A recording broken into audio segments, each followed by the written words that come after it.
টানা প্রায় ৯ মাস ধরে ফিলিস্তিনের স্বাধীনতাকামী সশস্ত্র গোষ্ঠী হামাসের সঙ্গে ইসরায়েলের সংঘাত চলছে। চলমান এই সংঘাতে সরাসরি ইসরায়েলের পক্ষে অবস্থান নিয়েছে যুক্তরাষ্ট্র। একই সঙ্গে গাজায় ইসরায়েলি গণহত্যা ও যুদ্ধাপরাধের বিষয়েও দেশটি নীরব। এই পরিস্থিতিতে পদত্যাগ করেছেন যুক্তরাষ্ট্রের আরও একজন কর্মকর্তা। পদত্যাগের পর প্রেসিডেন্ট জো বাইডেনের পররাষ্ট্রনীতির কঠোর সমালোচনাও করেছেন তিনি। বুধবার এক প্রতিবেদনে এই তথ্য জানিয়েছেন বার্তা সংস্থা রয়টার্স। প্রতিবেদনে বলা হয়েছে, গাজায় প্রায় ৯ মাস ধরে চলা যুদ্ধের সময় ইসরায়েলের প্রতি প্রেসিডেন্ট জো বাইডেনের অব্যাহত সমর্থনের প্রতিবাদে এখন পর্যন্ত অন্তত ৯ জন মার্কিন কর্মকর্তা পদত্যাগ করেছেন। পদত্যাগকৃত এসব কর্মকর্তাদের কেউ কেউ আবার মার্কিন প্রেসিডেন্টকে ফিলিস্তিনের গাজা ভূখণ্ডে ইসরায়েলি নৃশংসতার বিষয়ে চোখ বন্ধ রাখার মতো অভিযোগও করেছেন। তবে বাইডেন প্রশাসন এটি অস্বীকার করেছে। এছাড়া গাজায় বেসামরিক হতাহতের সমালোচনা এবং অবরুদ্ধ এই ভূখণ্ডে মানবিক সহায়তা আরও বাড়ানোর প্রচেষ্টার দিকে ইঙ্গিত করছে দেশটি। ফিলিস্তিনের স্বাস্থ্য কর্মকর্তারা বলছেন, ইসরায়েলের আক্রমণে এখন পর্যন্ত প্রায় ৩৮,০০০ মানুষ নিহত হয়েছেন।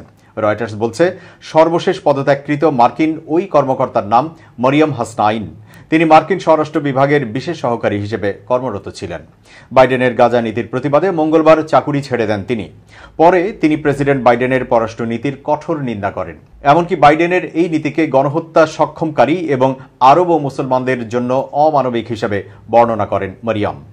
ইসরায়েলের প্রতি ওয়াশিংটনের অব্যাহত সমর্থন নিয়ে যুক্তরাষ্ট্রের বেশ কয়েকটি সরকারি সংস্থা জুড়ে একের পর এক কর্মকর্তার পদত্যাগের ঘটনা ঘটছে এবং এর মধ্যে সর্বশেষ পদত্যাগ করলেন মরিয়ম হাসনাইন।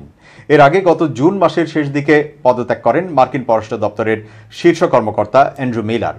তিনি ছিলেন মার্কিন পররাষ্ট্র দপ্তরের ইসরায়েল ফিলিস্তিনি বিষয়ক ডেপুটি অ্যাসিস্ট্যান্ট সেক্রেটারি। এর আগে মে মাসের মাঝামাঝিতে ইসরায়েলের প্রতি যুক্তরাষ্ট্রের অব্যাহত সমর্থনের প্রতিবাদে লিলি গ্রিনবার্গ কল নামে প্রেসিডেন্ট জো বাইডেনের প্রশাসনের আরও একজন কর্মকর্তা পদত্যাগ করেন।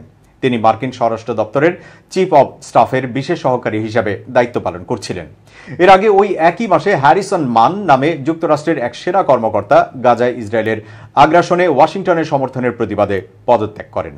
তিনি মার্কিন সামরিক বাহিনীর প্রতিরক্ষা গোয়েন্দা সংস্থার একজন কর্মকর্তা ছিলেন। গত নভেম্বরে তিনি ডিফেন্স ইন্টেলিজেন্স এজেন্সি থেকে পদত্যাগ করেন। হ্যারিসন মান তার পদত্যাগের চিঠি নিজের লিঙ্কডইনে প্রকাশ করেছিলেন। সেখানে তিনি বলেন, ইসরায়েলকে দেওয়া যুক্তরাষ্ট্রের প্রায় অকুণ্ঠ ও নিঃশর্ত সমর্থন হাজার হাজার নিরীহ ফিলিস্তিনিদের হত্যা ও অনাহারে রাখতে ভূমিকা রেখেছে। এর আগে যুক্তরাষ্ট্রের গাজা নীতির বিরোধিতা করে দেশটির পররাষ্ট্র মন্ত্রণালয়ের আরবি ভাষার মুখপাত্র হালা রাহারিত পদত্যাগ করেন।